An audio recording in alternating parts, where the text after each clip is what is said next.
하나님이 영인데 무슨 피를 흘리냐고요? 창세 전에. 어디서? 그리고 거기에 이미 창세 전에 죄라는 개념이 나와요.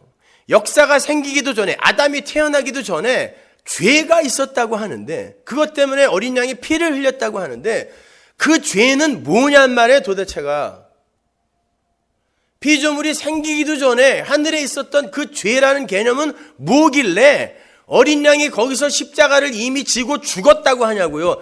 베레시트 이전에 우리가 죄를 에덴 동산에서 아담이 선악과를 따먹음으로 말미암아 거기에서 죄가 시작된 거고 발출된 거라고 이해하고 있잖아요.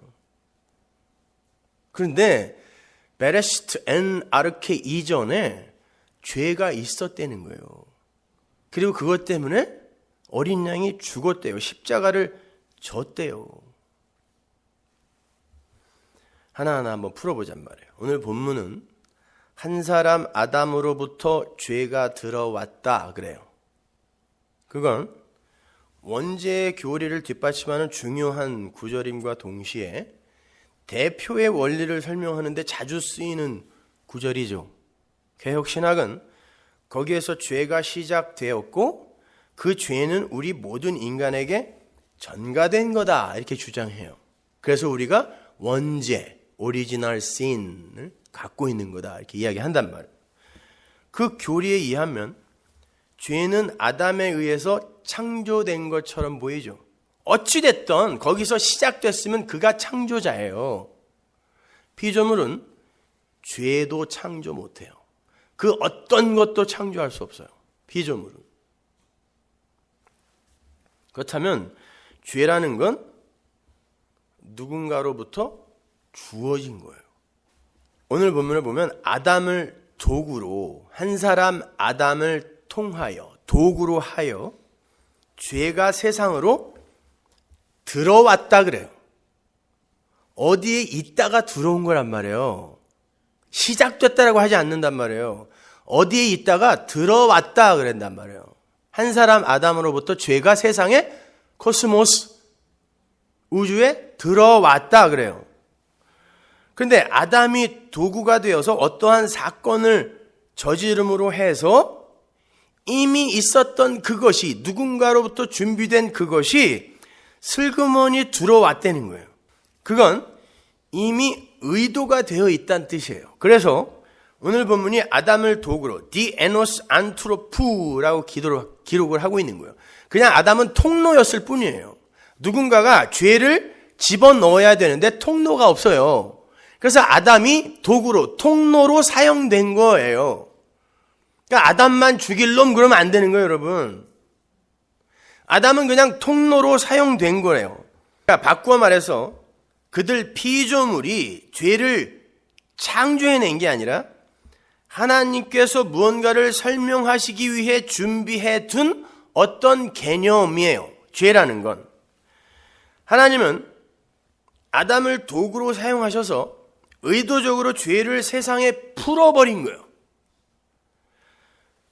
왜요? 바로 다음에 나와요. 모든 사람을 죄인으로 만들어서 사망의 상태로 만들어버리기 위해 죄가 들어왔다 그래요. 오늘 본문이. 보세요. 12절 다시 보세요.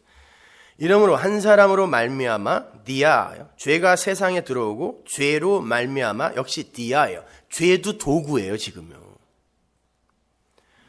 사망이 왔나니 이와 같이 모든 사람이 죄를 지었으므로 사망이 모든 사람에게 이르렀느니라. 이 이르다 디엘코마이는 삼투 확 빨려 들어와 뚫고 지나간 거예요. 죽은 거예요. 죽여버린 거예요. 사망이 모든 존재를. 그런 뜻이에요. 그걸 위해 죽은 자로 드러나게 만들기 위해 하나님이 죄와 아담을 도구로 사용했다가 12절이에요. 그럼 왜 죽여야 되는가? 보세요. 생각해 보세요. 왜 죽여야 되는가? 그럼 금방 이런 질문을 할 거예요. 웨스트민스터 신앙고백이나 하이델베르그 요리문답 공부한 분들은 그럼 하나님이 죄의 조성자인가요? 이 유아적 질문. 여러분, 죄라는 건 하나님, 창조주에게 해당이 안 되는 말이에요. 창조주가 뜻을 두고 행하는 모든 건 선이에요.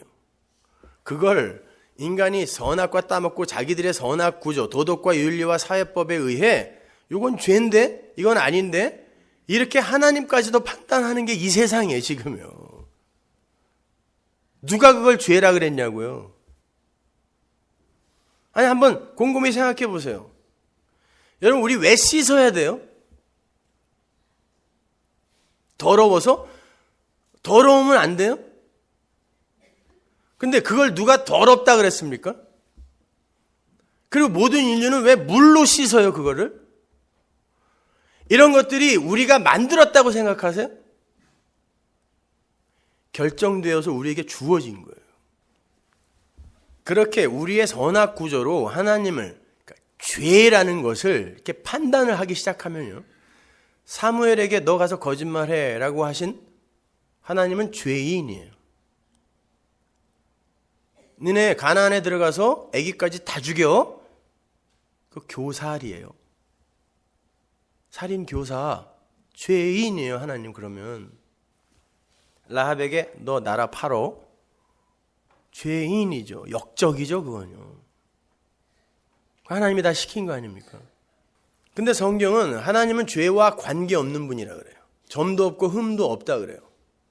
하나님이 하시는 건 모두 합력하여 선이 되는 거기 때문에 죄가 아니에요. 따라서 하나님이 죄를 조성했다, 조장했다, 이건 죄가 뭔지도 모르는 우매한 자들의 질문이에요. 뭐가 죄인데 하나님이 죄를 조성했다. 그들의 머릿속에는 죄가 고작해야 도둑질, 간음, 살인, 험담 이딴 거. 그러니까 하나님이 죄를 조성했다 이딴 소리 하는 거예요. 하나님은 너무 착해서 죄와 관계없다라는 말이 아니라 하나님이 하시는 모든 게 선이기 때문에 죄와 관계없다고 하는 거예요. 그러니까 아담을 도구로 해서 온 세상을 죄 속에 가두신 하나님의 처사는 죄의 조성이 아니라 선이란 말입니다. 죄라는 건 피조물에게만 해당되는 개념이에요. 하나님의 영광과 찬송을 위해 존재해야 하는 피조물이 그 역할을 충실히 해내지 못하고 자기를 위해 사는 모든 사유와 행위가 다 죄예요. 하마르티아, 관역을 벗어난 거니까. 그게 죄란 말이에요. 그래서 선악과 먹지 마라고 했을 때 그걸 어긴 걸 죄라고 하는 거지, 그까짓 거 먹은 게 뭐 이렇게 대단히 하나님에게 손해가 되어서 그걸 갖다가 죽이기까지 하겠냐고요. 그게 죄다라는 걸 설명하기 위해서 그러는 거란 말입니다. 하나님은 무언가 그 창세전 언약, 묵시 속에서 일어난 그것, 이미 일어난 그것, 이걸 설명하기 위해 베레시트, 엔 아르케 하기 위해 아담을 도구로 하여 세상을 죄 속에 하나님이 가두어 버린 거예요. 제 말이 아니에요.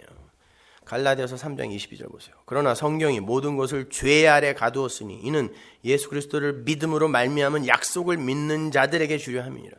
표준 세번역으로 보세요. 그러나 성경을 보면 모든 것이 죄 아래 갇혀 있다고 합니다. 그것은 약속하신 것을 예수 그리스도를 믿는 믿음에 근거하여 믿는 사람들에게만 주시려고, 인간들을 모두 죽은 자로 만들어서 믿음으로만 산다, 이걸 가르쳐주기 위해 모든 자들을 사망 안에 가둬버렸다는 거예요, 하나님이. 그래서 죄가 필요했다는 거예요. 아담이 필요했던 거예요, 도구로. 그러니까 선악과 사건이나 뱀의 출현 등은 우발적인 게 아니라 모두 하나님의 계획과 작정 속에 들어있었던 것이라는 말입니다. 그래서 선악과를 가장 보기 쉬운 동산 중앙에다가 보암직도 하고 먹음직도 하고 지혜롭게 할 만큼 탐스럽게 만들어 심어놓은 거예요. 먹으라고. 그 좋은 생명나무는 어디다가 감춰뒀는지 이런 방구 얘기도 없어요. 그리고 거기에는 열매가 맺혀 있다라는 말조차 없어요. 선악과는 열매가 맺혀 있어요, 이미. 생명나무에는 실과라는 단어가 없다니까요. 왜? 그리스도가 실과거든요. 에덴에서 그게 맺혀 있으면 안 되는 거예요.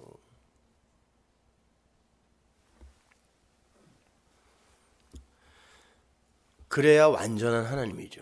자기가 추측도 못하고 예측하지도 못한 어떤 것이 우발적으로 일어났을 때 그걸 서둘러 막는 분이 완전한 하나님입니까? 그건 하나님을 불완전한 미완료의 하나님으로 만들어버리는 거예요. 그건 하나님 아니에요. 하나님은 완전한 하나님이란 말입니다. 그걸 전지전능이라 그러잖아요. 그러니까 모든 건 하나님의 시나리오에 의해 착착 진행되어지는 거예요. 복음이라는 건 단순히 하나님도 예측하지 못했던 죄가 세상에 들어와 버려서 그것을 보다 못한 아들이 아버지를 위해서 이 세상에 내려와서 그 죄를 없이 하려고 십자가를 진 후에 그 죄를 없애버린 그런 심파가 아니에요. 그러니까 전부 패션 오브 더 크라이스트 이딴 거나 보고 그냥 줄줄 울고 다 심파로 봐서 그래요. 복음을 심파로. 얼마나 아프셨을까? 그게 그렇게 중요해요? 예수님보다 더 아프게 죽은 사람 더 많아요, 이 세상에요. 그게 이렇게 슬프고 애통할 일이냐고요.